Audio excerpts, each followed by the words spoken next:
Buenas, ¿cómo están? ¿Cómo les va? Bueno, la idea con este video es completar el tema de la literatura comparada, que ya estuvimos viendo a partir de de la recorrida histórica que propone Darío Villanueva, a partir de los distintos enfoques, ¿verdad? Que el comparatismo tuvo a lo largo del tiempo desde el historicismo, desde un enfoque semiótico de la escuela norteamericana, desde la pragmática, ¿sí?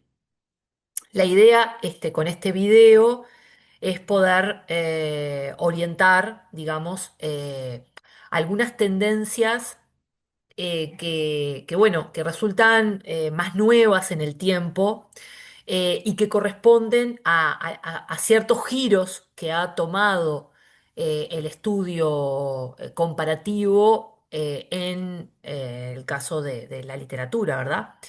Y para eso yo voy a tomar como bibliografía de referencia este libro de dos españoles que son María José Vega y Neus Carbonell, que es un libro dedicado a la literatura comparada. Por cierto, vale realmente la pena, pero yo me voy a detener en particular en lo que ellos plantean en la tercera parte del libro, que tiene que ver con las tendencias de la literatura comparada hacia finales del siglo XX y que me parece interesante de poder incorporar.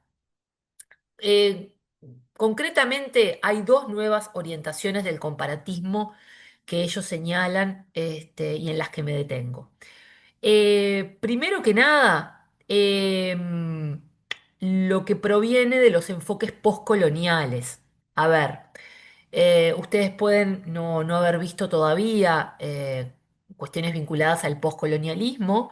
Es bastante probable que avanzando en la carrera sí se encuentren con esta perspectiva teórico-crítica, sobre todo considerando su relevancia en la literatura latinoamericana.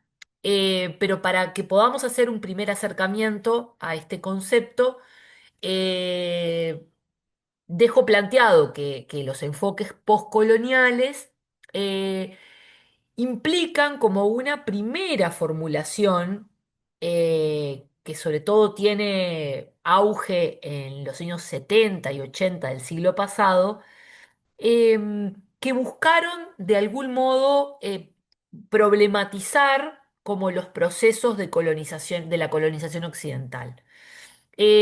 Sobre todo para pensar la colonización, no circunscribiéndola al período colonial, sino a partir como de las secuelas que esa colonización eh, dejó en las zonas colonizadas o llamadas periféricas.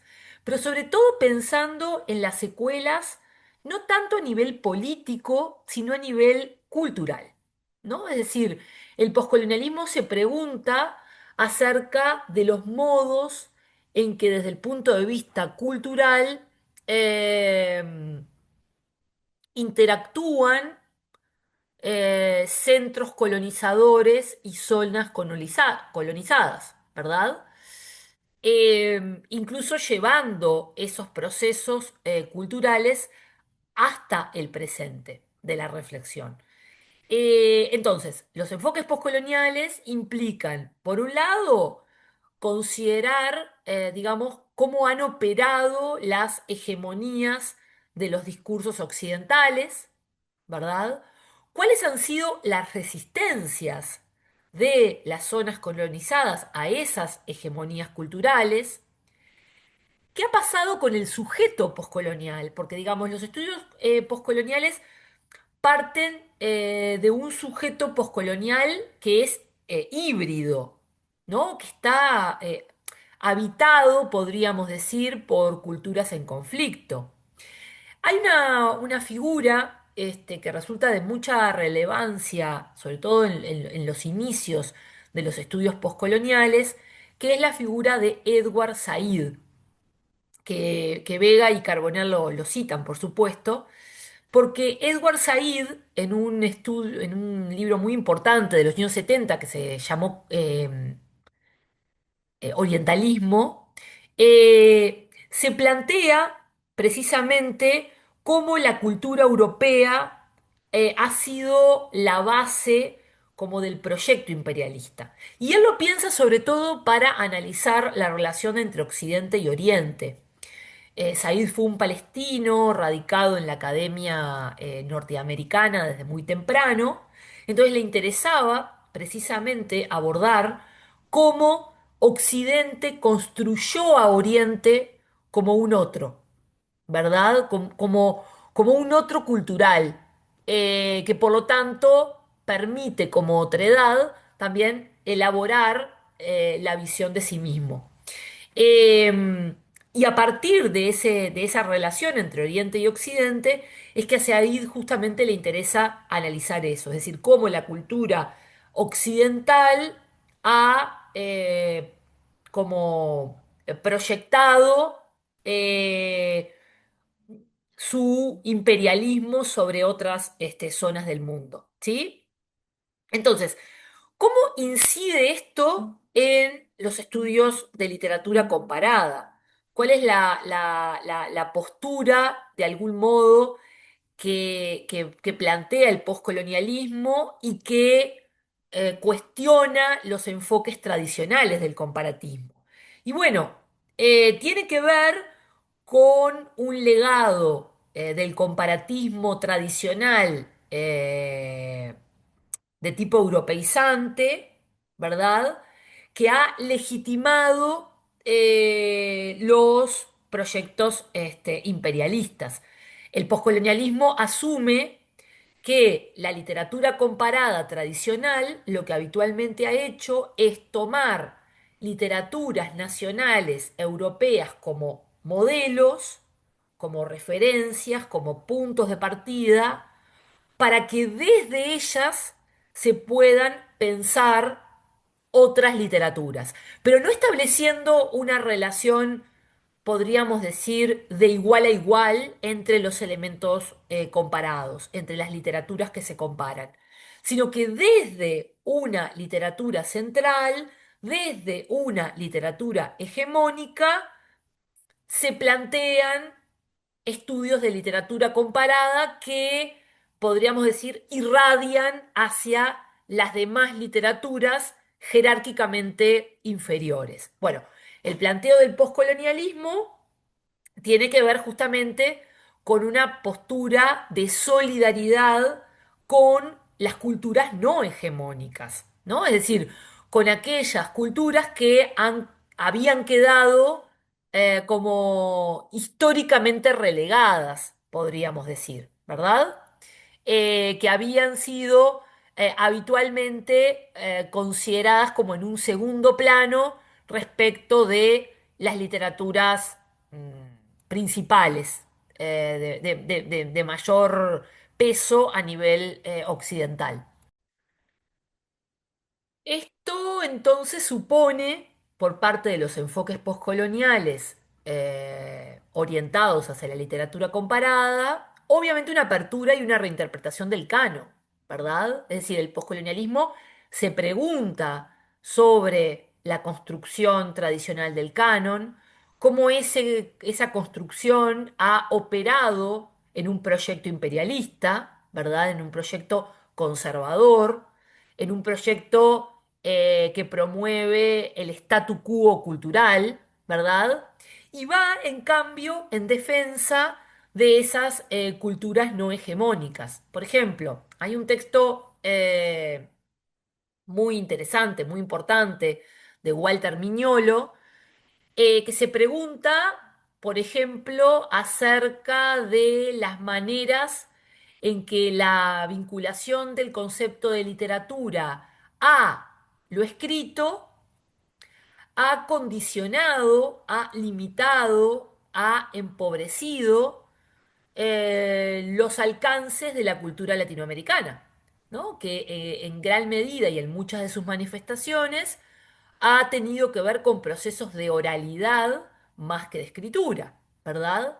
O sea que, por un lado tenemos esta tendencia de la literatura comparada de finales del siglo XX, que pone en crisis el canon, pero porque está puesto en crisis también el propio concepto de literatura, ¿verdad? O sea, hay una crisis del esencialismo, hay una crisis de que la literatura se restrinja a determinados rasgos intrínsecos a los textos, ¿no? Y en cambio es una postura que orienta la mirada de la literatura como un conjunto, bueno, más vinculado como a prácticas que están insertas en procesos sociales e institucionales. Dicho de otro modo, más que recurrir al concepto de literatura en términos esencialistas, habría que pensarlo como una construcción histórica y que se reformula a lo largo del tiempo, ¿verdad? Bueno, o sea que ahí tenemos una primera orientación que quiero señalar. La segunda orientación, que está vinculado ideológicamente, podríamos decir, al enfoque postcolonialista, tiene que ver con los estudios de traducción. Y sobre todo, ¿cuál es el cuestionamiento aquí? Bueno, tiene que ver con los aportes que la traducción puede hacerle a esta apertura y reinterpretación del canon, ¿verdad? Porque lo que hacen los estudios de traducción en literatura comparada es recuperar literaturas creadas por grupos o por países, ¿no? Que tienen manifestaciones culturales no hegemónicas, por ejemplo, en lenguas originarias, ¿no? Entonces, frente a determinadas manifestaciones literarias en lenguas originarias que tal vez comunidades pequeñas entiendan, ¿no? Y compartan.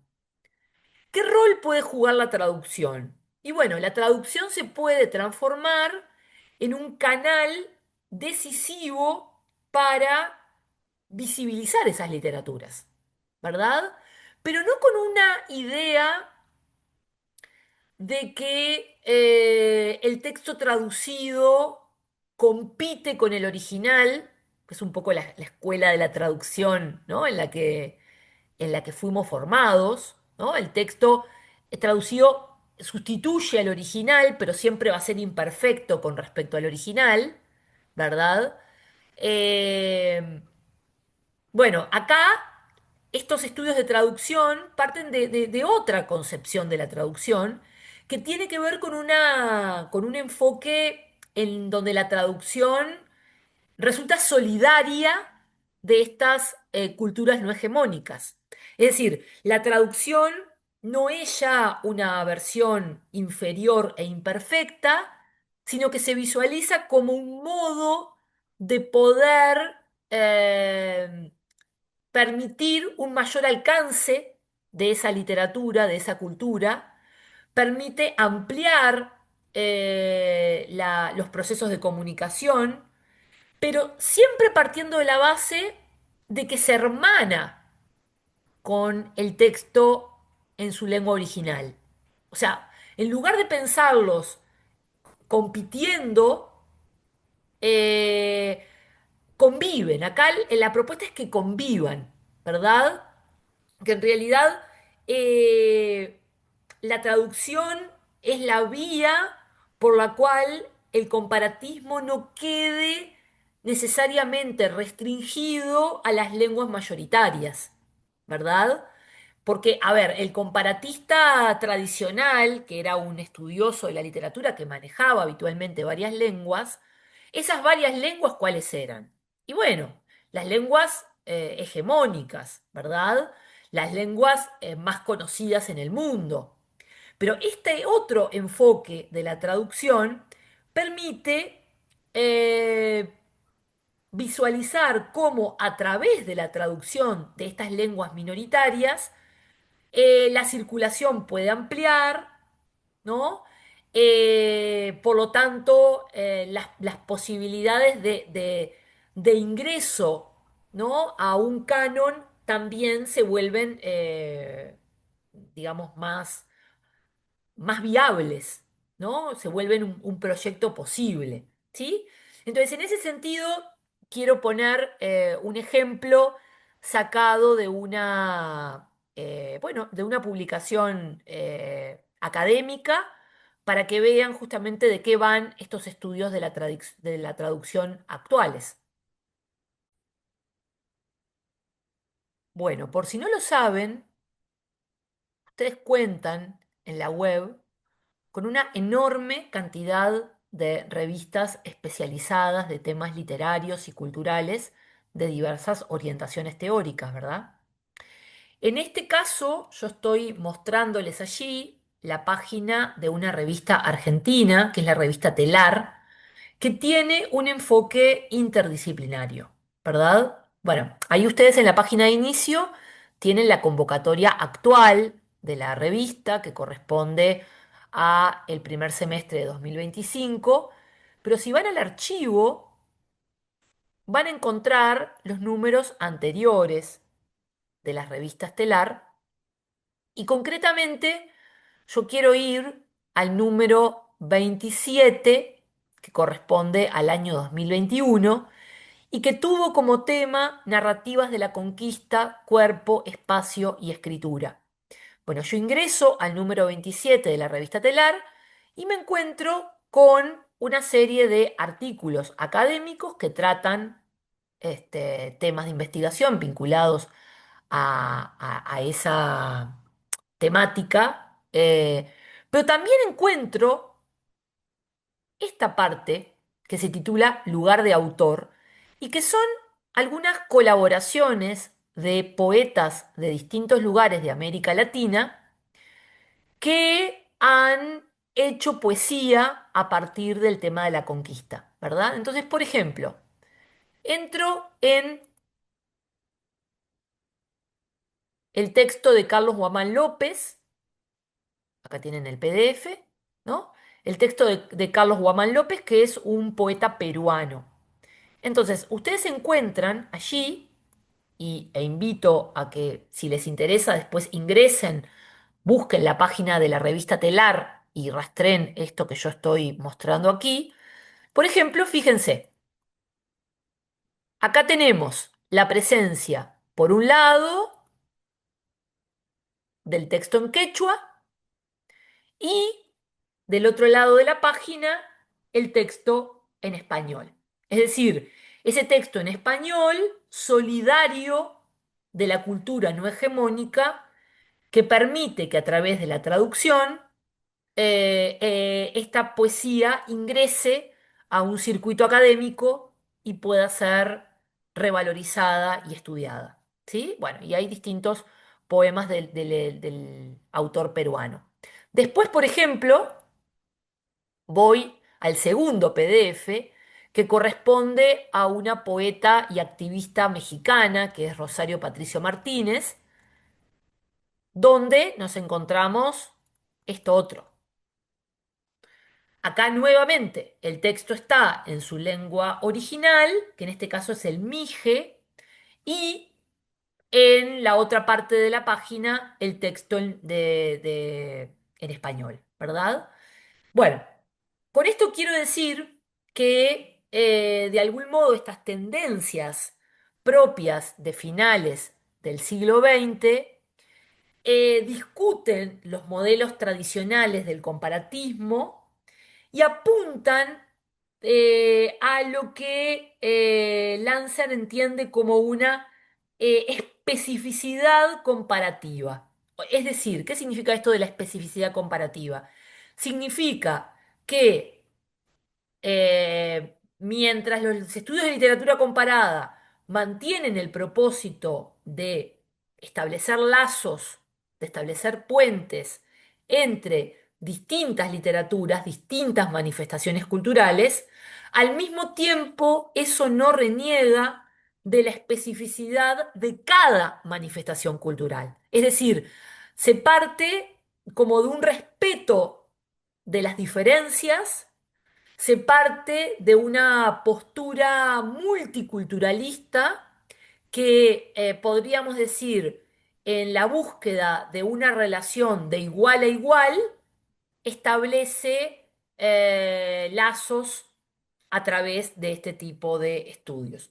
O sea que son manifestaciones que van contra toda formulación universal, ¿no? De la literatura y sobre todo apuntan a una posición más como a favor de los puntos de encuentro de distintas especificidades, de distintas manifestaciones locales. Un poco esa tensión que se ha planteado desde finales del siglo XX y en la cultura del siglo XXI entre lo local, ¿sí? Y lo internacional o lo transnacional. Bueno, de algún modo los estudios de literatura comparada han buscado como ayornarse a estas nuevas problemáticas. Bueno, y con esto cierro entonces el tema de la literatura comparada.